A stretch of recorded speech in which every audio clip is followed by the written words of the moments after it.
დღეს შეუნახე შვილებს და მამა ხარ შენი ვალია რაღაც გაგვიგია ხო რამდენი ტყე გაკაფა ბიზნესმა ივანიშვილმა და რამდენი ტყე ჩაიჯიბა პირდაპირ გაგებით ანუ ეს რესურსები რაც გვაქვს ხო არის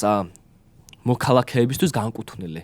მათ უნდა ისერონ იმ ტყეებში მათ უნდა კრიფონ სოკოები ამ ტყეებში და ადამიანმა აბასთუმანი იყიდა წარმოვიდგინე რაჭის ტყეები იყიდა და დაურიგა თავის კლანის წევრებს ანუ იმის განცდა რომ სამშობლოში ხარ აღარ გაქვს გგონია რომ ხარ ოლიგარქის ბოტანიკურ ბაღში და ეს გაგრძელდება თუ არ გავაჩერეთ ეს მანიაკალური რეჟიმი იმიტომ რომ ჯერ დაიწყო